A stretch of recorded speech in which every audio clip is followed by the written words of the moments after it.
Bueno, muy buenas tardes, noches, bienvenidos a la Fundación Centro de Poesía. Ya la conocéis casi todos los que estéis aquí, bienvenidos también a los que nos están escuchando por internet. Hoy venimos a presentar un libro importante, de una persona importante para nosotros, para España, para la poesía. ¿Vale? Venimos a presentar El cuerpo de los colores de Esther Ramón.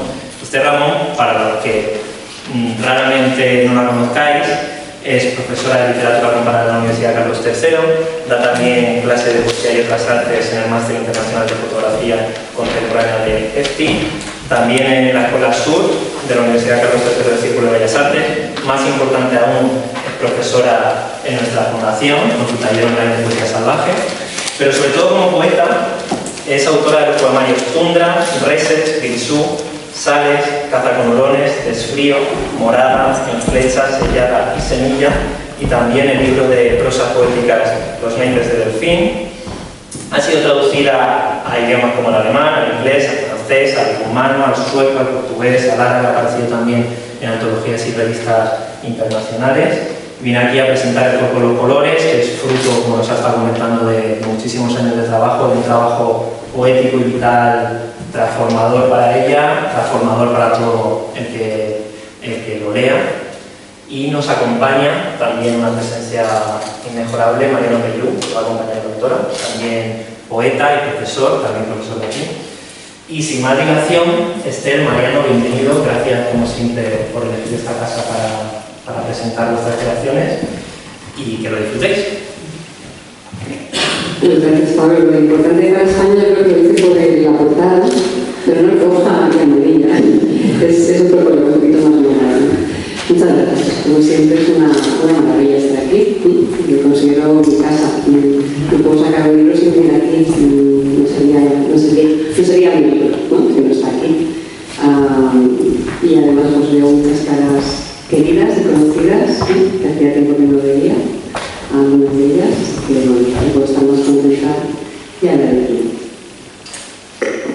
Bueno, pues yo agradezco también a todos los presentes por estar, y a la Fundación y a Esther por ponerme que la presente aquí.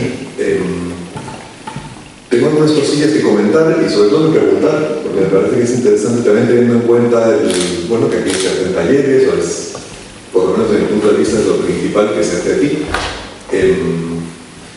Pues que hables un poco de cómo escribes, de cómo... Bueno, ahora vamos viendo, ¿no? Una cosa que me llamó mucho la atención desde la primera lectura del libro, el libro se llama El cuerpo de los colores, como ya se ha dicho, y está dividido en tres, es la estructura, ¿no? Está dividido en tres partes, que son, la primera está dedicada al blanco, la segunda a los colores y la última al negro. Hay una especie de incluso analítico, me dan ganas de decir, ¿no? Al separar entre estos tres, digamos, grupos cromáticos o algo así, ¿no? A nivel macro, pero a nivel micro, en los poemas, no sé si decir en todos, pero me dan ganas de decir en todos, hay un trabajo totalmente sintético, o sea, cada poema es una especie de síntesis de muchísimas cosas, ¿no? Conviven en cada texto mundos muy distintos y contextos muy distintos, ¿no? De los que vienen algunas ideas, algunas frases, algunas palabras, algunas relaciones entre palabras, frases e ideas. Algunas dan la sensación de que vienen, perdón por la ingenuidad, del mundo real, otras vienen claramente del mundo imaginario, de la fantasía, de la poderosa imaginación de Esther, ¿no? O sea, muchas frases son frases o formulaciones que no existen y que ni siquiera se dejan imaginar, ¿no? Ahora lo vamos a ver cuando leas algunos poemas, pensé en poner ejemplos, pero me parece más bonito y emocionante dejarlo así, simplemente. Entonces, nada, mi primera pregunta, muy simple, es ¿cómo es el proceso de escritura de esto, no? ¿Cómo ha sido? ¿Cómo se te ocurrió el libro? ¿Se te ocurrió después de ya estar escribiendo? Digo, a nivel estructura, ¿no? A nivel general. En fin, ¿cómo ha sido todo esto?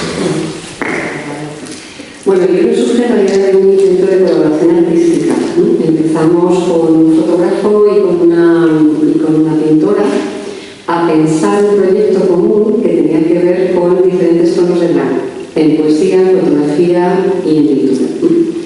Digamos aquí, ¿no? Ah, ¿aquí? ¿Mejor? Vale. Entonces, ese proyecto se frustró, pero tenía que ver con este concepto también de los esquimales, que tienen muchas palabras para la nieve, porque tienen muchos tipos de nieve diferentes. Y bueno, yo fui la única que sí que lo hizo, de los tres, y en principio iban a ser 25 tonos de blanco para los tres, ¿no? Entonces, bueno, pues yo me sumergí en eso y seguí. Y ahí encontré, decías tú, una formulación, encontré que estaba muy atrapada en ese blanco. Claro, tenemos también el precedente de Octavio Paz, ¿no? El poema blanco también, ¿no? Que tiene que ver con otras cosas. Yo creo que encuentran en el blanco otras cosas, ¿no? Yo en el blanco encontré un territorio muy mío, muy de la imaginación, pero sí de la fantasía, yo distingo, porque eso es que a veces no se distingue y yo sí que distingo, ¿no? Muy de la imaginación, muy mío, muy solitario, absolutamente solitario, muy autogenerado, y también ese concepto de no poder salir de ese lugar primero en el que pareciera que todo puede ser, en el que nada se posa y por tanto parece que todo puede suceder, ¿no? Es un lugar muy frío, igual que el lugar del negro al final, cuando llego, ¿no? Y bueno, me costó muchísimo atravesar el blanco. O sea, estoy hablando de un proceso de escritura de al menos 5 o 6 años, mucho tiempo. Ha sido muy largo el proceso de escritura, muy orgánico también. Entonces, bueno, poco a poco fui terminando, pasé el límite de los 25 que habíamos puesto en ese proyecto y bueno, al final fueron 30 tonos de blanco. Y lo curioso es que en el blanco ya aparecen algunos colores, igual que en los colores aparece el blanco, y también aparece el negro, y en el negro aparecen también otros colores. O sea, es decir, que lo has definido muy bien, o sea, hay una amalgama en cada color. No son colores puros nunca, siempre están como manchados por otros o imposibilitados de ser, ¿no? De ser totalmente. Entonces, bueno, ha sido un transcurso muy orgánico, para mí importante, porque también pasar al color no es colorear la vida ni verla de una manera coloreada, sino todo lo contrario, ¿no? O sea, ver la vida y aceptarla, ¿no? En todas sus fases y sus formas, ¿no? Y ahí el blanco intentaba volver, ¿no? Hay de hecho un poema en la parte del color que es el blanco, que dice, no, o sea, quédate ahí quieta, pero sigue siendo el blanco, ¿no? Y yo creo que lo que más miedo me daba era llegar al negro, evidentemente. Y bueno, llegué al final, la parte del blanco es la más extensa, los colores después un poquito menos extenso y el negro mucho menos. Pero es que en realidad tenemos en la vida una capacidad de explorar esas vetas de color limitadas, claro, por el tiempo. Entonces el negro ya es como ir hacia un acabamiento, pero curiosamente fue para mí un reencuentro muy bonito. A veces con duelos que no llegué a hacer en su día, de familiares, duelos recientes también. Y también el negro como posibilidad de generar otras cosas. ¿Sí? Por ejemplo, esto ya lo decía en Semilla, en el libro anterior, cuando tú plantas una semilla, tiene que estar absolutamente oscura para poder crecer, ¿no? Tiene que pudrirse primero antes de que brote algo. Entonces, bueno, pues por ahí también yo creo que salí un poco de un negro, o no sé. A mí se me ocurre también en algún momento que a ver cómo digo esto, es que no... que igual que pasa con los colores para la vista, ¿no? Que dependiendo del lado de qué lo pongas, se ve un rojo, por decir algo, distinto, ¿no? De cómo se vería si lo pones al lado de otra cosa. Dependiendo de cuánto tiempo lo mires, se ven distintas intensidades o distintos matices. Dependiendo del tamaño, se ven distintos matices, etc.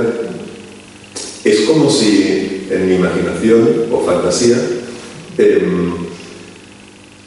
las palabras que nombran a los colores también pueden cambiar, ¿no? Puede cambiar lo que, aquello a lo que se refiere, ¿no? Puede cambiar el significado según cómo se trabajen.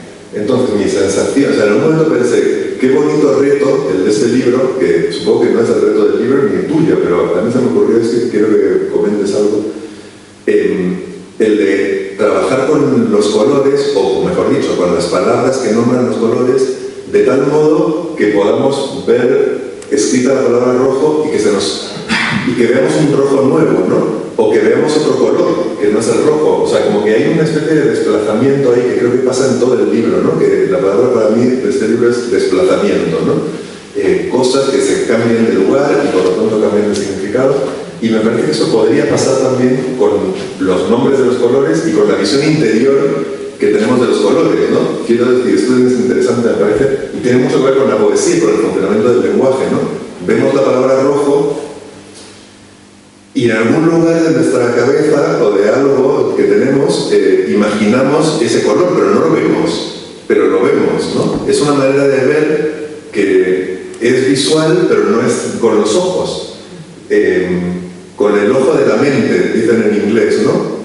Y me parece una expresión que no sé cómo se traduce ni si existe en castellano, ¿no? Pero, bueno, nada, me parece como que estaría interesante que hablaras de eso, si alguna vez has pensado o que piensas ahora de esta cosa como de que al reordenar o desordenar las palabras, se desordenan también los conceptos que tenemos de cada color.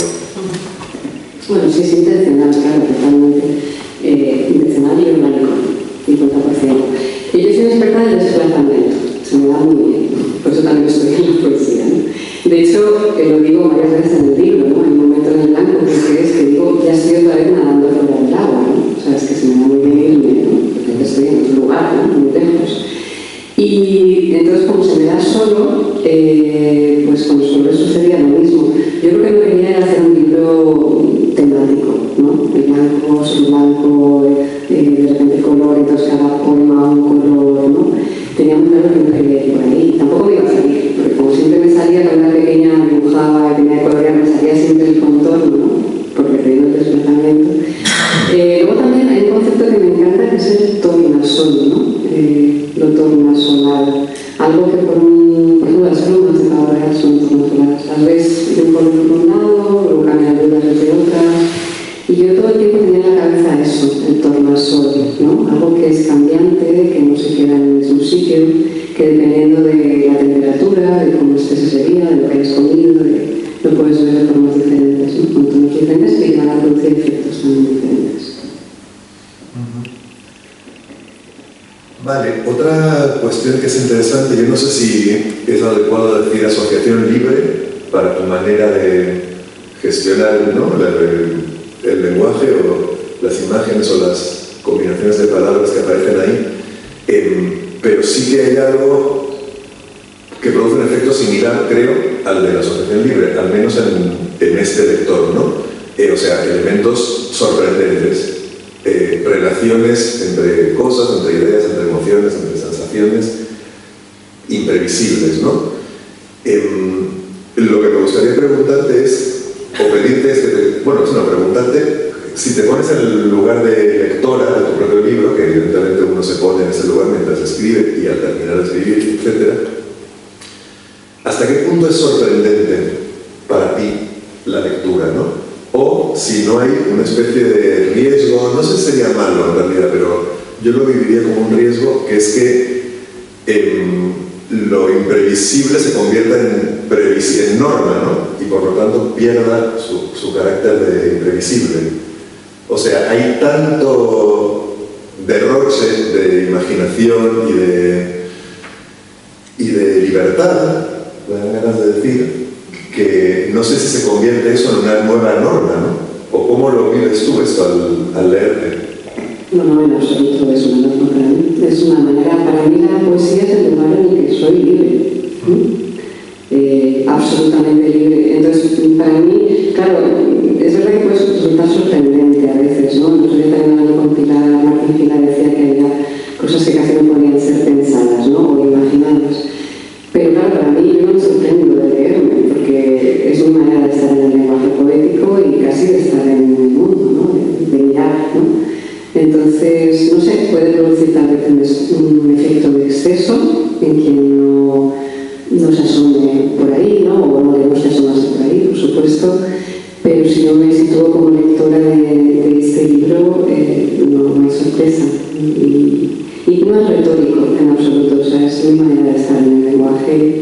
y mi manera también de mirar la realidad y de estar en la realidad. Pero la palabra libertad que has dicho para mí es fundamental, absolutamente fundamental. Y mi sitio de libertad es la poesía, totalmente. Esta pregunta me resulta muy incómoda de hacer porque pienso que a lo mejor es incómoda de contestar, pero como hay cierta confianza o complicidad en eso, creo que vale la pena. La pregunta es, ¿cómo te imaginas al lector ideal de este libro? O sea, lo que quiero decir es, si alguien te dijera, dame algún consejo para leer este libro, adecuadamente, entre comillas, ¿qué le dirías? ¿Por dónde entrar? ¿Qué disposición mental? Bueno, ¿qué se te ocurre? Sí que es incómoda. A ver, pues es que nunca pienso en el lector, ni ideal ni no.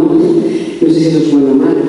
Pero ahora que me haces pensarlo, pues simplemente que se adentre en las sensaciones, en qué le produce esas. O sea, que no tenga miedo a desplazarse conmigo, ¿no? A ese desplazamiento, ¿no? Que no se va a caer, el libro está, y que a ver qué siente ahí dentro, ¿no? Entonces el lector ideal sería alguien que se atreve. Ya, yo no pensaba esto, creo, estoy dándome cuenta ahora, hablando de esto de lo macro y lo micro que decía antes, ¿no? Porque me parece que esto es bastante importante en este libro, en la escritura y también en la lectura.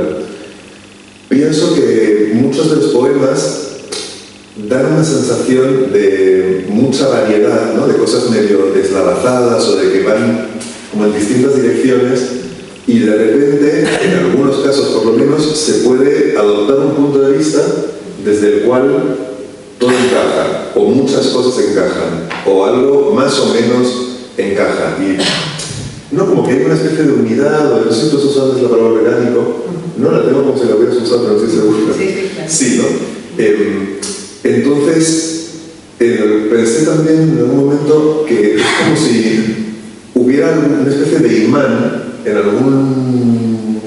O sea, son muchos poemas sueltos, ¿no? Por ejemplo, los del blanco, pues blanco no sé qué, y esa palabra que aparece detrás del blanco indica algo. Y en algunos casos podría servir para decir, bueno, este es el imán, o este es el núcleo, ¿no? Y todo lo demás que hay por ahí tan distinto, en realidad está como orbitando o está atraído por ese núcleo. Tiene alguna relación, ¿no? A partir de este punto se ve la relación entre lo disperso.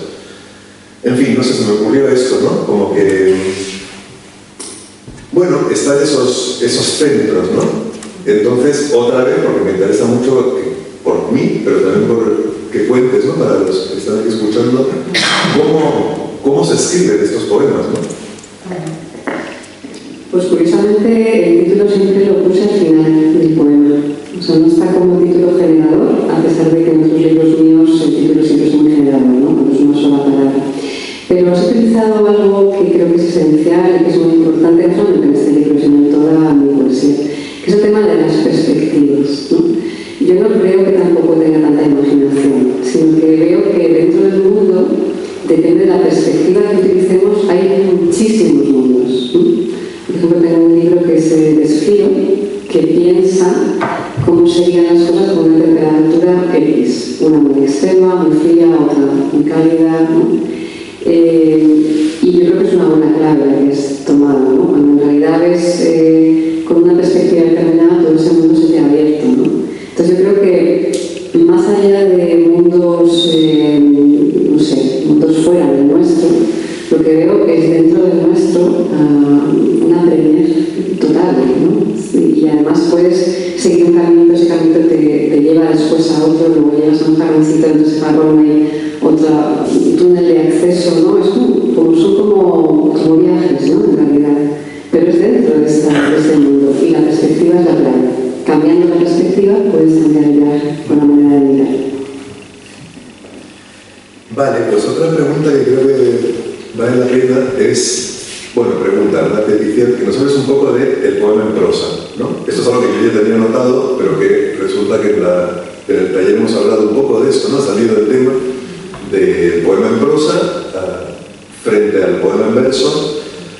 Pensábamos textos que digan exactamente lo mismo, cómo cambian, ¿no? Al disponerlo de una manera o de otra, Y una cosa que comentábamos es que en el poema en prosa hay una especie de condensación, ¿no? O de compresión, o sea, como si las palabras estuvieran más cerca unas de otras, y eso genera efectos muy distintos que cuando las palabras aparecen, yo que sé, una en el verso 1 y otra en el verso 9, ¿no? Entonces, nada, tú eres una gran experta en el poema en prosa y me gustaría que nos contaras un poco cómo ves ese subgénero, qué ventajas tiene, por qué lo eliges, qué te interesa de eso, tal vez también, si se te ocurre, o si los tiene, qué defectos o qué limitaciones, ¿no?, supone. En realidad eres tú el experto de poema en prosa, ¿no? En realidad, ¿no? Más que yo. Yo es el primer libro que saco de poemas en prosa, ¿no? Pero que tú sabes más del tema. ¿Por qué llevo el poema en prosa? Bueno, cada libro te tiene una forma, ¿no? En el fondo. Bueno, es así, y tienes que imponerte a esa forma, ¿no? Pero sí puedo contarte lo que he experimentado en el poema en prosa, ¿no? Porque nunca me había metido en esto, ¿no? Bueno, el libro está dedicado a Marta Agudo, a la cual quiero también dedicar esta lectura, por supuesto, que es una gran experta en poema en prosa. De hecho, tiene un libro a campo abierto, que seguro que conocéis, ¿no? Está todavía encontrable por ahí en alguna librería de viejo, en DVD o, ¿no?, creo que era DVD. Marta lo que decía en primer lugar es que el poema en prosa se elige y se define por la persona que decide utilizarlo, ¿no? Hay gente que me ha dicho, no, esos textos en prosa que has hecho, esos textos, me hablan mucho de textos, y yo digo siempre, no son poemas. Es muy diferente un texto en prosa o prosa poética que un poema, yo lo veo como poema. Y esto que tú has dicho es verdad, pero también es verdad lo contrario, ¿no? Por una parte es verdad que las palabras están más compactas, más juntas, pero también a mí me da como más expansión de palabras, ¿no? En mis poemas, que suelen ser como más adelgazados, suelo ser más sintética, no siempre. Pienso en veces que tienen versículos, por ejemplo, pero suelo ser bastante más sintética. Aquí me permito utilizar a veces expresiones muy cercanas al ensayo, muy cercanas a la narración, a la ficción, a veces, ¿no? Para darle la vuelta, pero, o sea, a veces me explayo más. Pero también es verdad que es todo mucho más compacto y por tanto también es una especie de pequeño mundo, ¿no? De batiburrillo, como decías tú antes, ¿no? Me ha dado también la sensación de amplitud, curiosamente. Nunca había utilizado el poema en prosa así, tanto, y me ha dado esa sensación de que podía explayarme más, ¿no? Una respiración como más amplia. Sí, esto de la respiración, yo estaba pensando también en una diferencia que quizá, no sé si me atrevo a decirlo, que quizá para mí sea lo más importante entre el poema en prosa y en verso, que es el ritmo, ¿no? No es que tengan ritmos distintos, sino que el ritmo está en otra parte. O sea, todo esto es muy matizable, pero el ritmo de un poema en verso está, ante todo, me parece a mí, en los acentos, la métrica, la relación entre el verso y la frase, este tipo de cuestiones, ¿no? Se está mirando como, tal vez me dan ganas de decir otra vez más, a lo micro, ¿no?, del lenguaje. Eso, las sílabas, las letras, lo fonético, ¿no? Mientras que en el poema en prosa, por supuesto, en cualquier prosa también está esto, también hay sílabas, también hay frases, también hay cortes, también hay todo eso, pero quizá el ritmo esté más en primer plano en lo semántico, en las ideas, ¿no? En las ideas que van sucediéndose o en los campos semánticos o algo así. Entonces, creo que para claro, sería absurdo decirlo, no, debería estar abierto decirlo a verso, ¿no? Pero creo que es como que funciona muy bien por estar o sea, que es parte muy importante del libro, ¿no?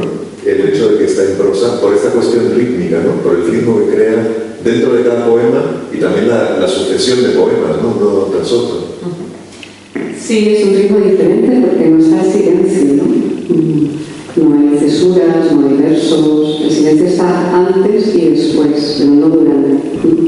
Entonces es como una habla derramada, ¿no? Aunque tenga frases cortas, sigue siendo para mí una habla bastante derramada, que luego se contiene hasta que llega la siguiente, ¿no? Sí, pero ha sido una experiencia muy interesante la de grabar en el poema en prosa y me he sentido muy bien. Tal vez incluso diría que el hecho bastante, o que no esté tanto, porque hay otro tipo de música, ¿no? Sí que existe la música, pero no tanto, que no esté tanto, también me ha llevado más tal vez al pensamiento, ¿no? No hablo del pensamiento simbólico solamente, ¿no? Sino el pensamiento a veces incluso más racional, aunque no lo parezca, ¿no? A pensar más, ¿no? Ya. Sí, a lo mejor tiene que ver con eso que decía yo, de un pelín más de acento en lo semántico, en las ideas, etcétera, ¿no? Sí, otra cosa que quería comentar, que creo que es de lo último que te voy a preguntar, es por el tema de cómo funcionan los colores, ¿no? O sea, a ver, si lo puedo plantear. El tema de los símbolos, ¿no? Los colores tienen una simbología que es ajena a cada uno de nosotros. O sea, en las culturas hay unas simbologías que lo único que hacemos nosotros como individuos es aprenderlas, ¿no?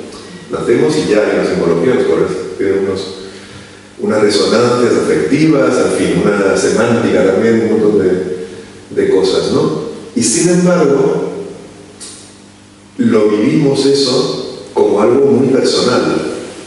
Entonces, me parece muy interesante, es casi como una cosa medio, bueno, antropológica, ¿no? Como la cultura, a través de esto, igual que a través de tantas otras cosas, nos hace creer, por decirlo así, que somos sujetos cuando en realidad nos parecemos más a los títeres, ¿no? Esta es mi manera de decirlo, ¿no? O sea, me parece interesante esto, ¿no? Los colores están ahí con sus valores, con los valores que representan, pero la percepción que tenemos es súper subjetiva de ellos, ¿no? Es como si son mis colores estos, ¿no? O esto a mí me dice algo, y en realidad, en fin, me parece que es un mundo especialmente interesante el del color, que yo sé que en esto sí eres experto, maldita sea, porque sirve para esto, ¿no? Para mostrar como esa relación entre el individuo y la comunidad, ¿no? O entre la percepción subjetiva de las cosas y el hecho de que en realidad mucho de lo que consideramos subjetivo viene de fuera, y ahí, bueno, entonces el proceso interesantísimo, ¿no? De la constitución del sujeto y los engaños, ¿no? Y las fantasías también ahí. Sí, el tema del individuo de la comunidad es fundamental en este libro, absolutamente fundamental, ¿no? Y por lo que respecta a lo subjetivo del color, yo he experimentado muchísimo con el color para escribir el libro, mucho. Pues por ejemplo, para leer un poema, que luego os leeré, me pinté las uñas de rojo para intentar escribir desde ahí, o sea, con ese color, ¿no? Nunca llevo las uñas pintadas, entonces para mí era como rarísimo, y la conciencia del pigmento, además un pigmento muy rojo, con las asociaciones libres que puedas tener, ¿no? Y intentar que la palabra surja desde esa conciencia del color, ¿no? O transitar por colores a los que tenía mucha manía. Por ejemplo, nunca me gustó el amarillo. Eso también es muy de manías, ¿no? No, es que mi color favorito, decíamos de pequeños, ¿no? Mi color favorito es el azul, ¿no? El verde, ¿no? Y el amarillo nunca me había gustado. Bueno, pues empecé a vestir de amarillo, me compré un pañuelo amarillo, me compré un abanico amarillo. Ahora me encanta el amarillo. Digamos que empecé a transitar por todo lo que no había querido ver antes, ¿no? Por todo, me abría a muchos más colores, ¿no? Y luego había como una referencia también de fondo, siempre la del mar. El mar está desde el principio hasta el final, ¿no? De todo el libro. Y además también, no solamente el tema de los colores, sino también cómo nos vinculamos con los demás y con nosotros mismos. El blanco, por ejemplo, tiene mucho que ver primero con una colectividad que no se conoce, como si acabáramos de nacer o de aterrizar en la vida, y estamos todavía como palpándonos, como a tientas, ¿no? Algo que todavía no ha terminado de empezar, ¿no? También para mí era un territorio muy de soledad el blanco. Como nada se puede concretar, pues de repente hay mucha soledad, ¿no? En cambio, los colores para mí empezaron como la prehistoria. O sea, yo mi primer poema de color, que no lo hubiese pensado, por supuesto, y que venga, me lanzo al color que sale. Y lo primero que salió fue yo misma, como vestida de ser prehistórico. Esto sí es imaginación, yo le llamo la imaginación activa.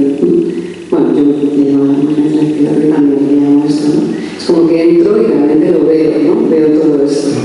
Entonces era como entrar en el frío que sentía, en las sensaciones, en los objetos que había allí, empezar a enfocar, y en ese empezar a enfocar también aparecía gente.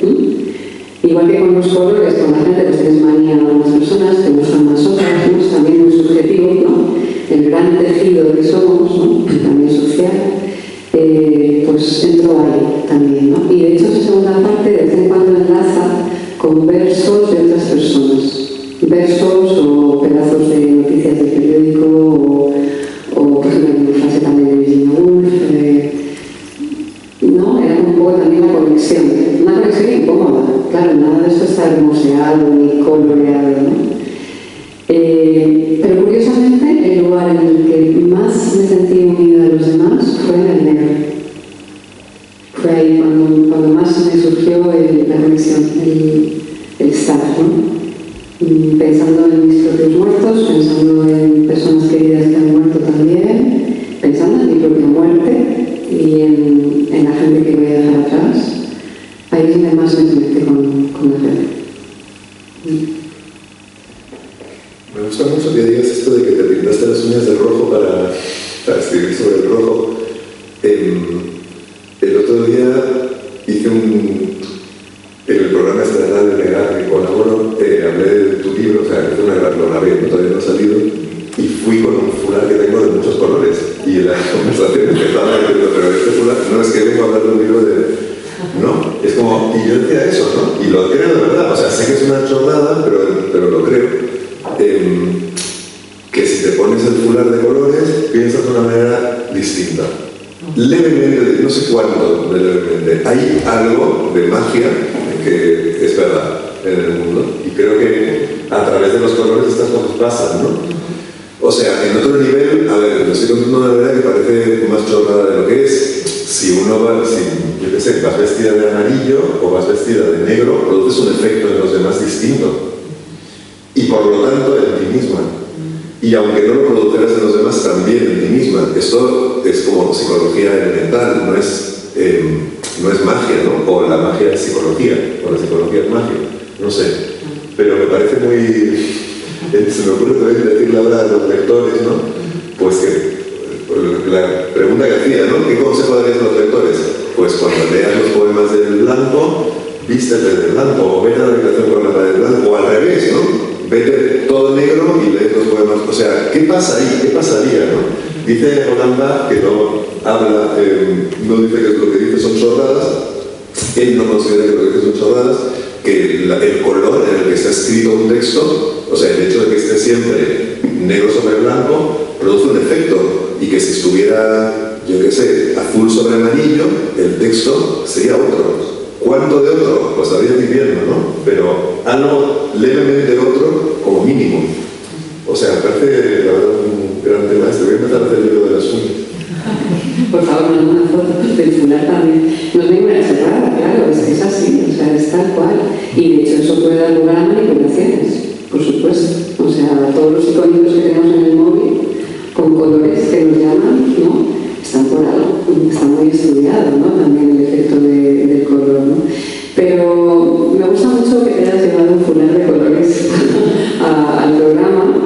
Bueno, yo en la presentación en la central me fui a un montón de tiendas para buscar el mismo color de la portada y encontré una camiseta de ese color, como un rastreo, ¿no?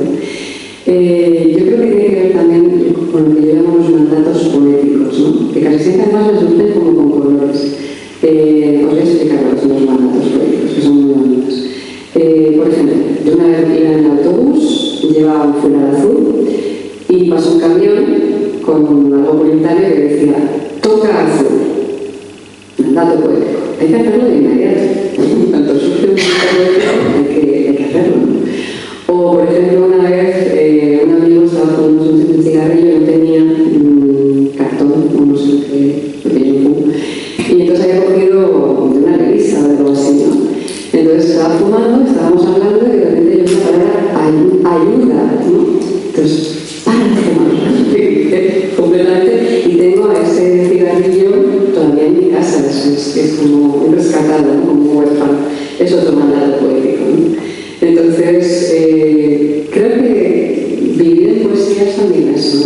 solamente... Porque el otro también podría ser... A mí me gustaría que la gente leyese este libro, por ejemplo, la parte de blanco vestido de blanco. Me parecería un poco manipulación, me parece demasiado, ¿no? Puede ser un experimento, si lo haces bien. A lo mejor lo contrario, ¿no? Pero yo creo que todas esas conciencias simbólicas o actos simbólicos que hacemos en la vida cotidiana son poesía, ¿no? Son estar en poesía y por tanto también son un espacio de libertad, de nuevo.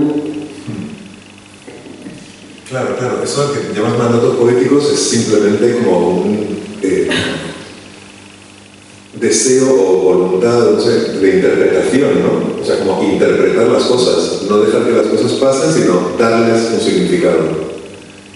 Toca azul es una cosa que está por ahí, ya está, ¿no? Tú le asignas sentido porque tienes como el reflejo interpretativo, ¿no? Te gusta interpretar las cosas.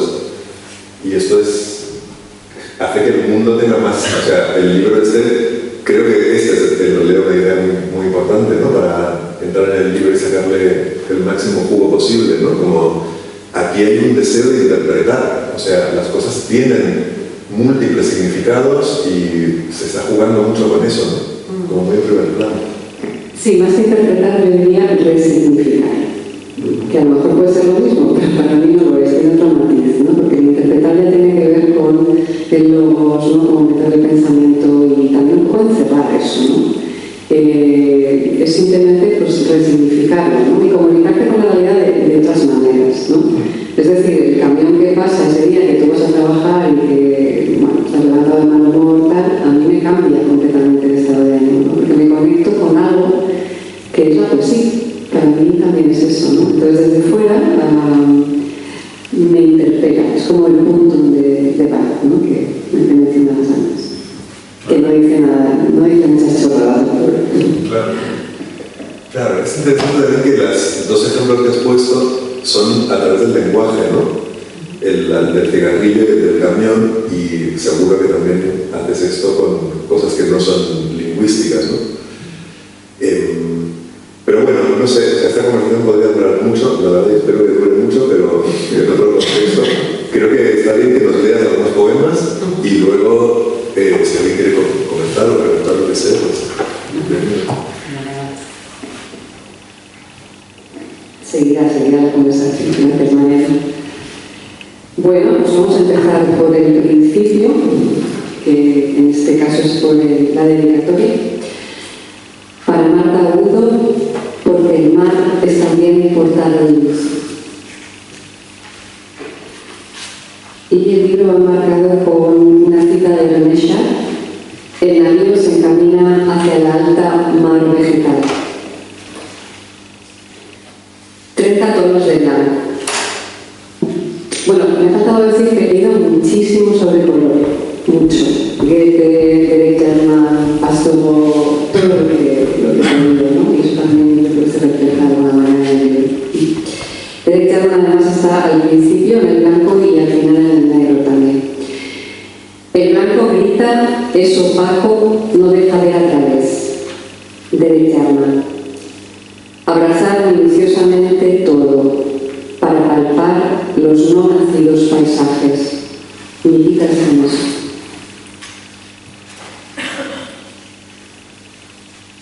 Blanco interno. Vuelvo siempre a una caja, a una maleta transparente. Me come y regurgita. Salto en torno a un solo hueso. Me sopla desde el interior y la cuerda se deshace sin tocar los cabos. Cuando algo está bien escondido es otro encaje. Viene el esfuerzo en bandadas opuestas y luego hay personas que lo atraviesan, pero no basta el impulso. Los brazos del deseo son muy cortos. Me tragué la voz y todo el lago. Sin alterar la decepción, dejo pistas. Minas de sol y piedras que a ciertas horas se elevan como bengalas. Como la cueva es confortable, o es lamer lo que conozco, los jinetes hablan sobre todo en la cabeza. Morder manzanas enfrente del espejo multiplica el sabor de lo perdido.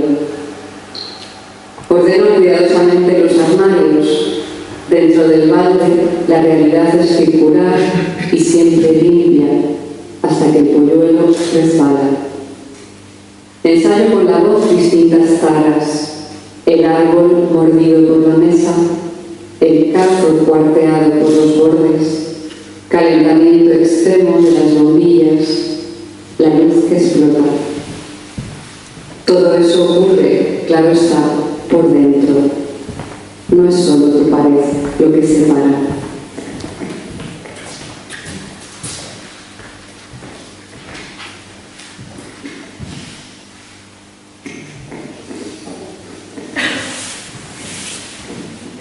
Blanco origen.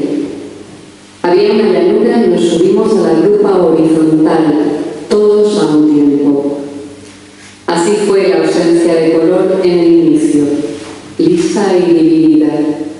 Ese es el río de lana que por las noches te acaricia, te hablo y arranco espinas de un pañuelo, de un pedazo de pan que se desangra. Asumo el espacio y los polvoreo con harina para dar relieve a las piedras. Cuanto más las vemos, más nos crecen. Son ahora enormes montañas cubiertas de nieve, continentes, todos los espectros de luz de lo visible. El mapa se hace veloz, tiras de mar atadas a un caballo, prenden el agua y la sal entre los riscos, se mezclan y separan en meandros superpuestos de dolor y claridad. No alcanzan la voz completa, los labios están cubiertos por una tela animal recién cortada. No he salido nunca de la luz primera, esa que en el umbral de la materia nos deslumbra.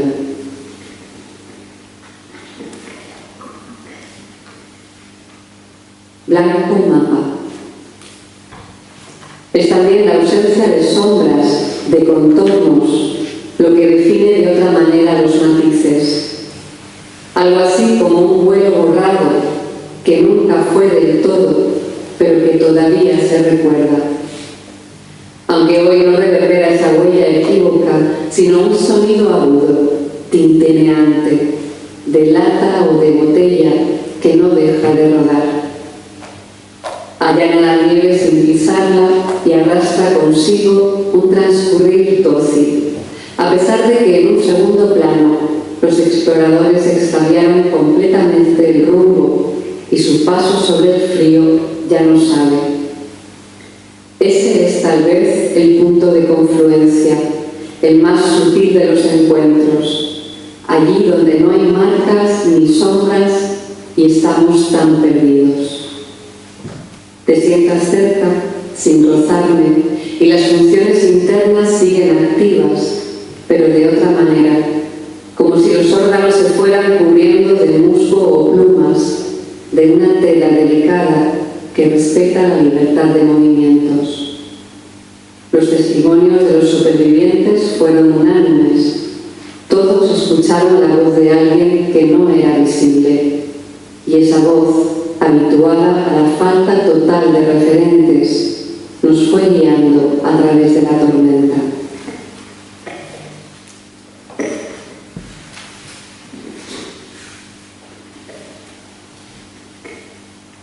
Blanco lana. Balan aquí dentro su blancura.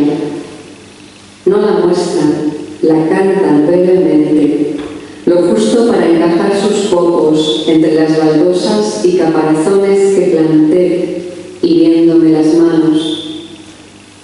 Manando saben lo de atrás, lo que siempre fuimos, y lámina a lámina me desmontan.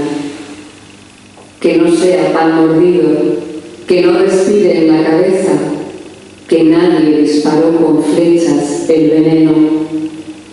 Esa lámpara verde, me dicen, sigue iluminando las letras. Las quise ardidas, pero el valido manso me señala. No hay mantas para sofocar lo que duele sin ser daño, dicen sus voces. Es otro nivel de fuego, este que atraviesas. No mira ni decrece, ni mano alguna cosecha sus tallos. Tea de aceite, bálsamo de roca, la paz se extiende a todos los círculos. Que nada malo hay en esa luz de hierba, me dicen, que la encienda, que allí encuentran ellas su alimento.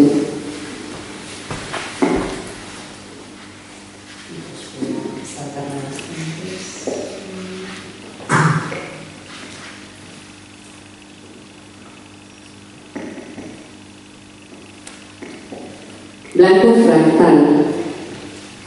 Las personas que caminan en un campo de cultivo, los búhos de nieve que irrumpen ahora en la historia, con ojos amarillos. La espera ya no anida en el volcán. En la misma imagen cabe también el sueño de un pájaro que no se congela, el vuelo desnudo, el mar sin frío. El calor vuelve a las plumas de las lechuzas nivales que irrumpen para entregarlo, el calor del Ártico. Si lo que emana ya no es agua, habrá que guardar las manos hasta el deshielo. Habrá que beber después, cuando florezca. Entonces nos contaremos los dedos para que ninguno falte, y tantas espigas nuevas que apenas caben en la garganta. Ahora se escuchan los pasos de las personas que caminan en un campo de cultivo, tan grande y fértil que no se encuentran, y los cuerpos intactos esperan su estación, como el polen. Los contadores de aves imitan el color y el silbido, pero son incapaces de reproducir el vuelo, ese que invierte la caída, que eleva las semillas antes de derramarlas.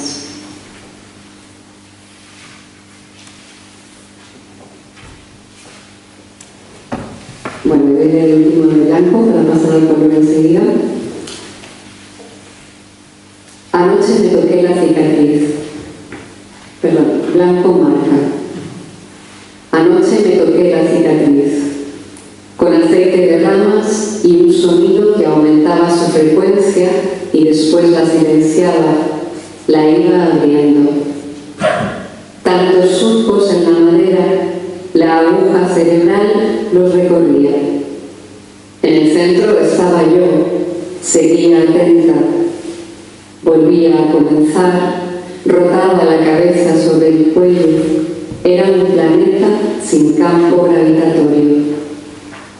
Con la boca dilatada, una y otra vez, como las ballenas, emitiendo sonidos de cuyo reflejo se averigua la distancia.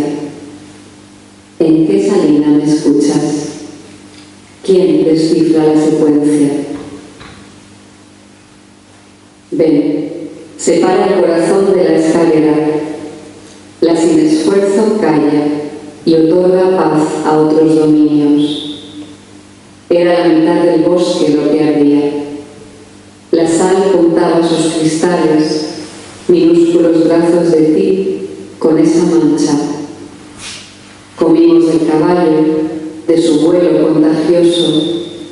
Con la mano de arriba tocaba el pan de origen, con la mano de abajo la ortiga de secar tus aguas. Sí, te rozó la miel y había orilla. La cáscara se quebró ya tantas veces. ¿Sabes silbar los colores? Es hora de empezar el tiempo. Silbar colores. Dice Wittgenstein, cambio de colores cada vez que alguien agita la botella. Dice Goethe, el color es, en su estado más claro, algo oscuro. Y dice Arcadio Pardo, que le debo a mi querido amigo, es el regreso a la fuente, más que lo ahora, lo oriundo. Urge volver al manantial, y vuelvo.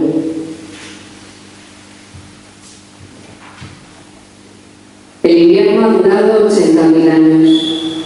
Terminó de pronto, cuando ya no lo esperaba. Me arranco las pieles y es raro andar así, con el viento tan tan cerca de los huesos. Recupero las uñas para rascar la superficie helada, que responde con espuma de lenguaje, como puede, desollando el núcleo de sentido. Se rompen las primeras flechas, las pequeñas flechas, las primeras que lanzo. No importa, vendrán otras más fuertes, vertebradas. He recordado la tierra, escarbo en ella, desobando en mis dedos sus pigmentos. No me asustan las tibias que aparecen. Es más bien hacia atrás y sin secuencia. Me cuesta aceptar que siempre estuvo. También es raro no sentir el frío. Era otra la que temblaba y con ella quedaron las ficciones. Ahora miro alrededor y veo un arpón. Yo pescaba.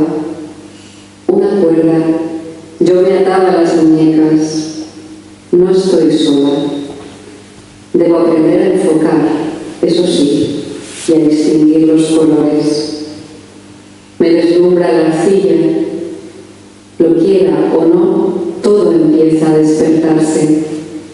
El blanco se cuartea por los bordes, como un huevo cascado desde dentro, que a duras penas se contiene.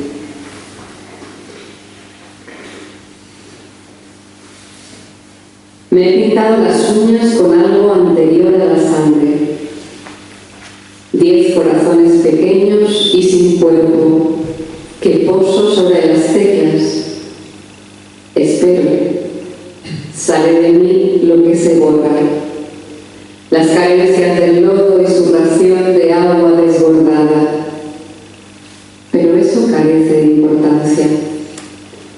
Hay una palabra legítima que me pertenece y no es aullido.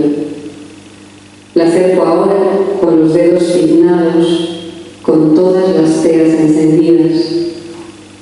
Le molesta la luz y se acuclilla. Entro. Salen a recibirme las otras, las de siempre. Rezuman sabores fuertes en la hondonada del colmillo y la excepción genética.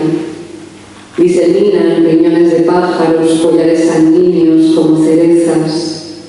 Eso, y correr a lomos de un guepardo, con la mano derecha entre sus fauces. Arde un sol salvaje, compensatorio. De nuevo incendia el papel.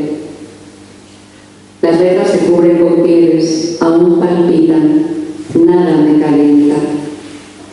Es otro el nido y el sustento. Volví asustada en la palabra, con tantos rojos. No quiero cazarla. Hay que serenarse y encalar la pared. Hacer que vuelva.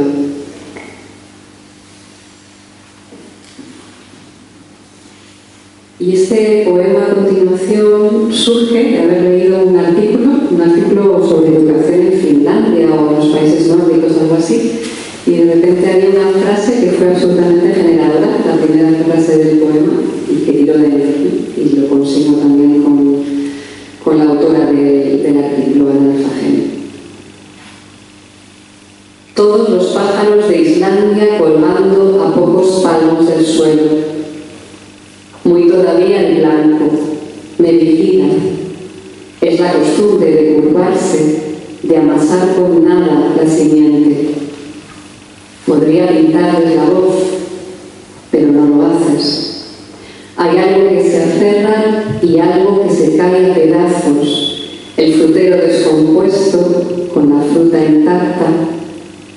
Abandonamos aquella isla donde se rompe el pan y se comen los cristales. ¿Y ahora?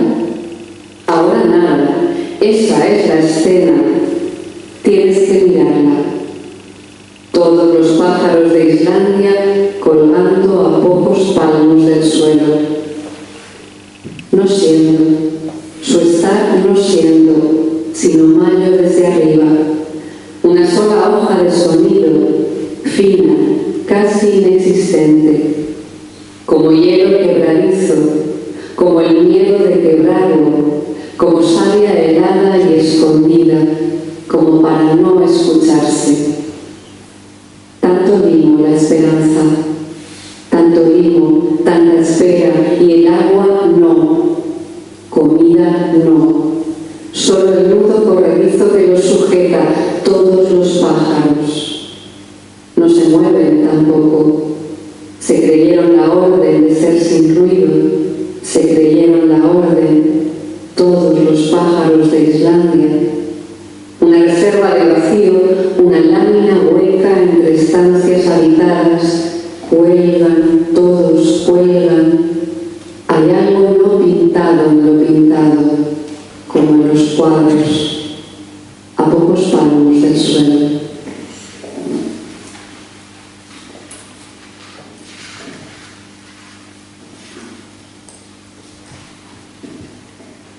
Para pintarme regreso a la matriz del viejo mundo, grana kermes, cochinilla de Polonia o de Armenia, con la abeja pintada o el señuelo del gusano de la cera. Del otro lado del océano se domestica poco a poco la plaga del pigmento. Nuevas lenguas, las del verde, campesinos que guardan los huertos del nopal con cercas vivas, que protegen del viento con tapescos.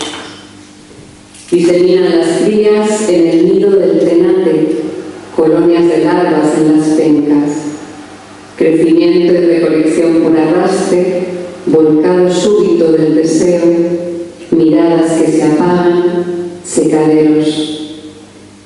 El rodillo es ahora una caricia firme que unifica, pulverizan nuestros brazos diminutos, nos sujetan. Hundo el dedo en el germen del color y me embadurno.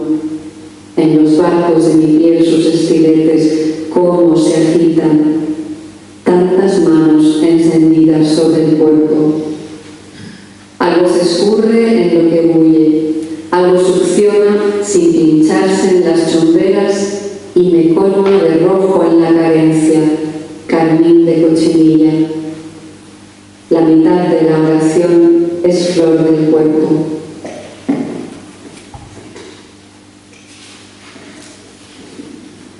Y el último del color.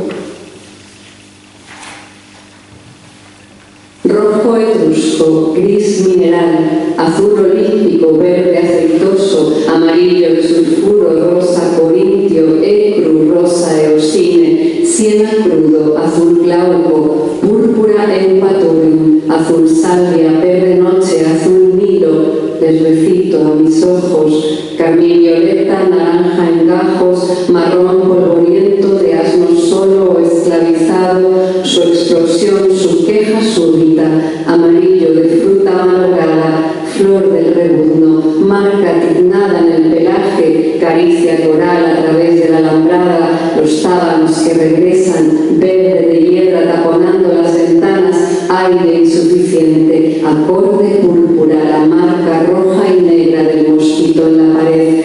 No te duermas, hay que dibujar el color con pequeñas acciones, azul cerúleo, blanco quemado, un cuadro se pinta sobre el cuadro precedente, siena, cuerdas mojadas, agua fuerte que desliga las resinas, verde, cosaco, rosa, la aérea, violeta, acónito, cápsula que muerde sin la boca, centro envenenado del pigmento, procura no respirar, no tocarlo, púrpura begonia, amarillo, ocre, verde súbito, llegas tarde, blanco furgón que desplaza las palabras, amarillo excavadora, dientes ennegrecidos de los cráneos, escarlata, azul salado, calambre, tornasol junto a la boya y luego en la raíz cuarzo citrino. Cuidado, no te manches, está todo recién pintado.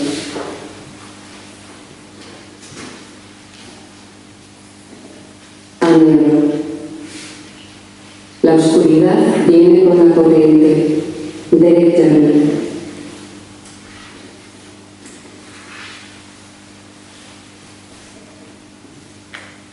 Sistema derecho, mano nerviosa, la lógica invertida de una mirada que se agacha. Eso escribo del sedal, y repetirlo es miedo de lanzarse al agua escurecida. Camino un trecho más sin atreverme, con el frío guardado en un estuche, separado del resto de sensaciones. Me entretengo en el collar helado que algún día llevaré, que vestirán los míos. Lo caliento con los dedos. Es inútil ese gesto, porque nunca se derrite. Todavía convivo con mis piernas. Es otra la oscuridad, menuda, una lluvia inadvertida que va calando. Empapa el refugio precario de estos nidos, papeles que emborrono, que ahora leo mojados. Ya los ojos no se mienten, no se hablan entre sí. Lo que veo es sombra mía, que me mira, que se arroja al lago.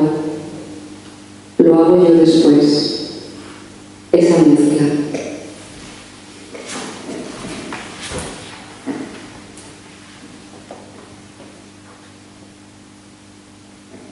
A mí me olía a leña, aunque sabía que la mano se escondía de sus actos y pulsaba cualquier hilo de la antorcha expandida, sin pensar. Era un joven, me avivaban las ondas, me mordían.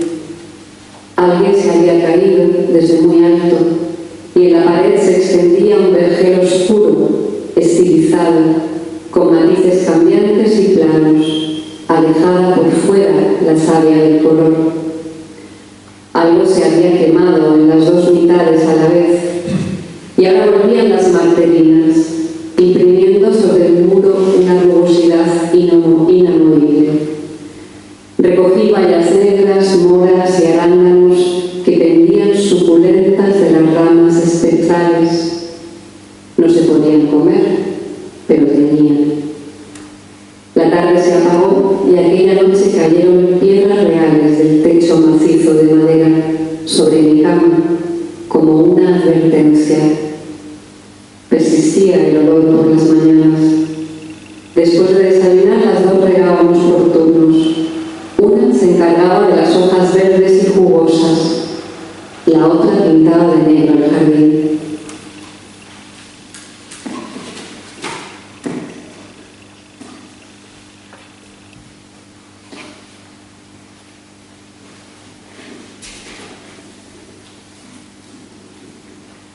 Vamos en barca y me explican que si fuera de agua se confundiría con el mar, nos hundiríamos. Me dicen que nos dirigimos a una isla elevada para respirar. Les pregunto. No, me responde uno muy alto, el primo que no llegó a nacer. Vamos a la isla de la Puerta. Una vez dentro, alguien llama y él me advierte. Antes de abrir, acercaré la mirilla y comprueba quién es. Y si decides abrir, que sea de par en par. Y si decides cerrar, no importa lo que te digan. Amonesta, amonesta y salta. Sed vacía. Veo también a la hermana de mi madre con sus hijas y me acuerdo de los panecillos que nos cocinaba a los niños con nuestros nombres. Todavía los hago, en horno frío. Tienes que probarlos. Me da uno, está helado, lo muerdo y sabe delicioso. Pero está riquísimo, sabe a tomillo y a especias. Me da otro. Tuvo su tiempo de cocción.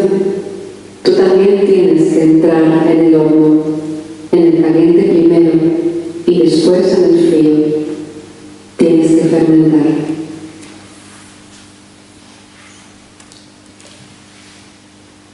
Kodiak, el abrazo. Granoso que ocupa a solas la mitad del tiempo, que no se cansa de soñarnos. Ya no corre, preso de sí, no come carne ni saquea los panales. Pasó el invierno y no despierta, le va a picar la transparencia, el enjambre derretido. Los ojos se le desprenden e inclinan la cabeza enorme, que es táctil devoción, cráter de avispas. Su dominio, el escondite, donde solo se trenza uno de los lados y el otro queda suelto. El inmóvil desarrollo, collar sin expansiones, correspondencia exacta del lagar con su contrario en un campo de trigo. Solo a veces se despierta, unos ruidos titilantes picoteando el umbral y el ganoso da zarpazos sin saber, todavía aturdido, se golpea con las paredes de la cueva, mordido por una atroz soledad. Solo a veces nos alcanza, nos rasguña. Duele un poco, pero enseguida nos dormimos.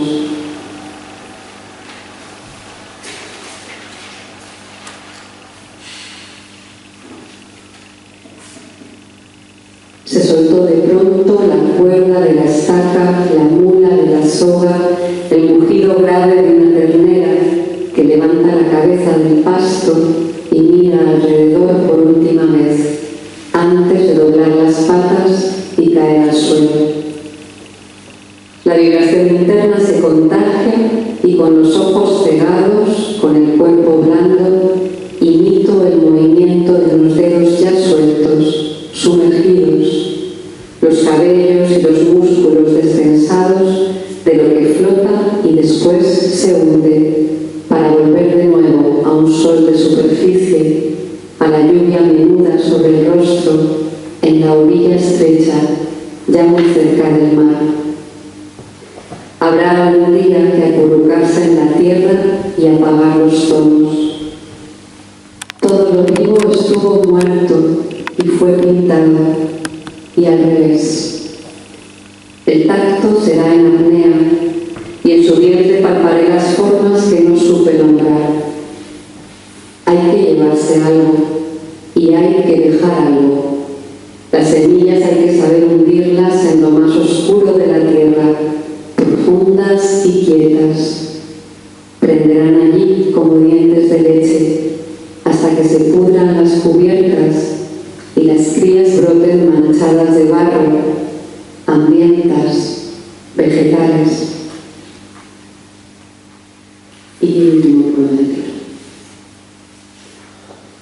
Son dos niñas con flores en la boca que miran fijamente el horizonte, las sostienen por el cáliz y la flor se vuelve flecha de un color que no perdura.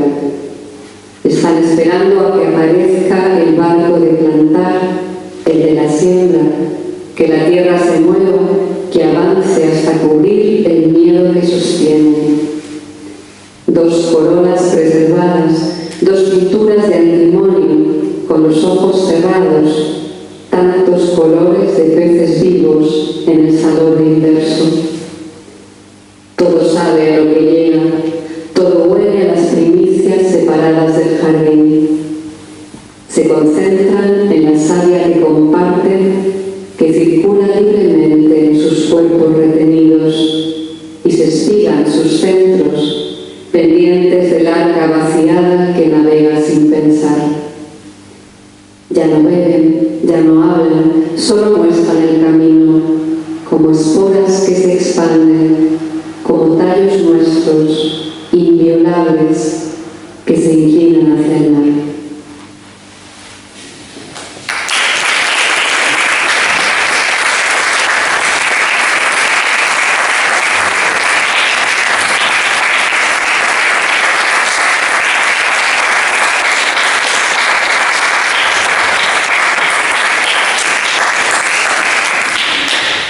Bueno, pues tenemos unos minutillos por si alguien quiere comentar algo, preguntar, aprovechar que está Esther. Vale. Yo voy a preguntar que utiliza mucho el ojo y la mirada en el poema. ¿Qué representa para usted el ojo en la luz? Hola Paula, qué alegría verte. Bueno, claro, un libro sobre el color, la mirada es importantísima, ¿no? Porque es que también hay miradas interiores, ¿no? El ojo no solamente es aquello que lanza flechas hacia afuera, ¿no? El ojo también funciona por dentro, ¿no? Bueno, eso ya lo decían los clásicos, ¿no? Que había dos tipos de sentidos, ¿no? Los sensus, sentidos internos y sentidos externos, ¿no? Y que a veces se conectan y a veces se contradicen, ¿no? Entonces aquí yo creo que ese ojo tiene que ver con el ojo también de la imaginación, el ojo interior. Por eso, por ejemplo, uno de los poemas que no he leído se dice que la persona, el yo poético, ve dos figuras, una real y otra no. Y entonces lo ve con dos ojos diferentes, ese ojo que se proyecta hacia afuera y el otro más interior, ¿no? Cuando cerramos los ojos también vemos cosas. Digamos que es una mirada expandida hacia adentro y hacia afuera, y una mirada también que cuenta con diferentes perspectivas, túneles de acceso, a veces cegada también esa mirada. Gracias.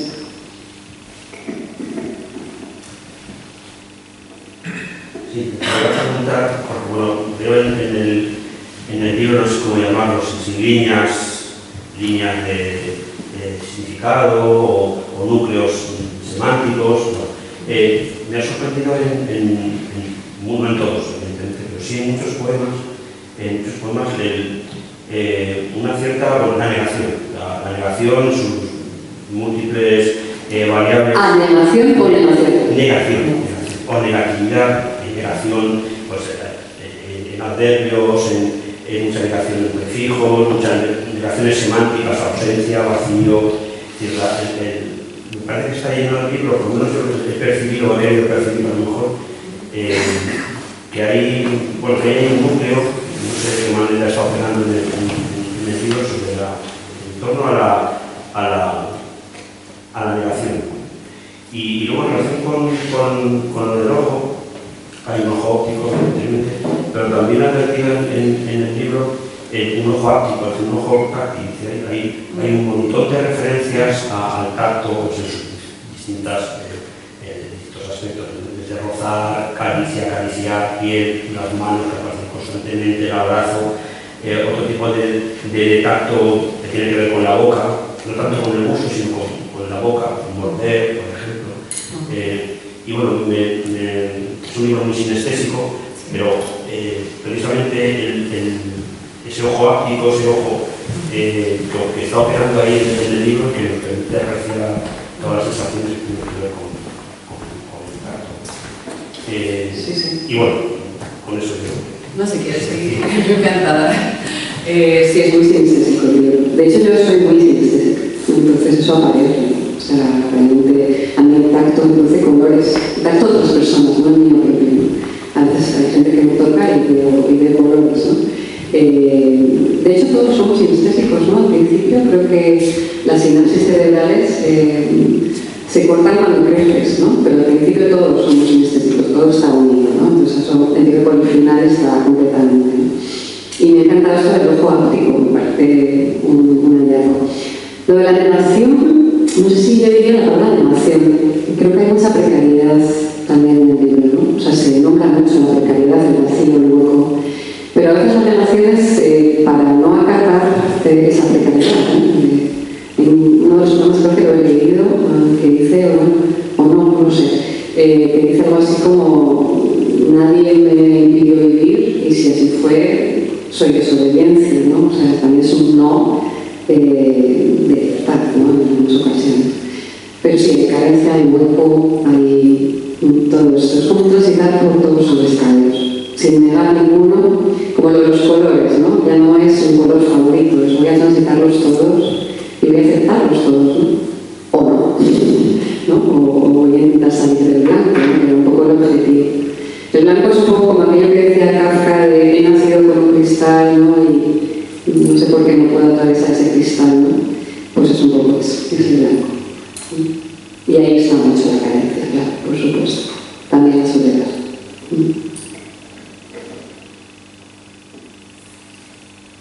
En ese sentido me gustaría plantearte una cuestión que no tiene que ver con este libro específicamente, sino con tus libros, ¿no? Que son ya numerosos. Y entonces, si empezamos a enumerar, tú darles esta Me gustaría preguntarte cómo es, si puedes, porque si me hicieran esa pregunta probablemente no sabría, pero si pudieras, ¿cómo es el sedimento de cada uno de ellos en ti misma, para ti misma? Ahora con este reciente, pero digamos con el tiempo, ¿no? Si pudieras hablarnos brevemente o como quieras de cada uno con su sedimento, ¿cómo es ese trayecto? Pues no para todos, es complejo, pero sí te resumiría diciendo que tundra es blanco, reses es rojo, ya no me acuerdo cuáles son mis libros, después de los sales, no, grisú es gris, después iba sales, me parece, ¿no?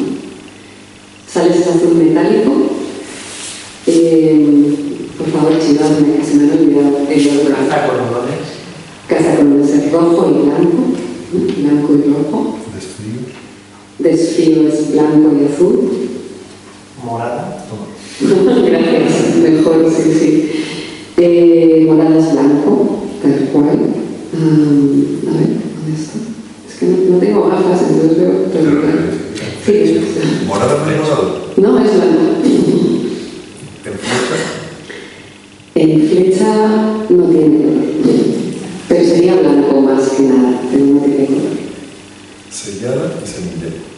Sellada es blanco, muy blanco, y semilla es el primer verde.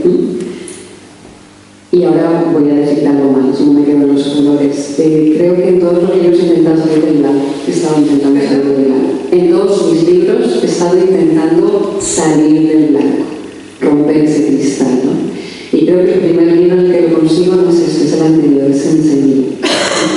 Hay un momento en que incluso la estructura del libro se me quiebra y se me quiebra todo, se me quiebra el sostén de las palabras, que siempre me ayuda, se me quiebra el sostén de la imaginación, que siempre me ayuda, y me tengo que enfrentar a otra cosa, ¿no? Hacia el final del libro. Y desde ahí parto hacia este. Entonces todos los demás tienen muy agudizados los colores, esos colores que me dan, mucho en el blanco, muchos de ellos en el blanco. Entonces el sedimento que queda ahora mismo de Estela es agradecer mucho porque me han sostenido muchísimo esos libros, vitalmente.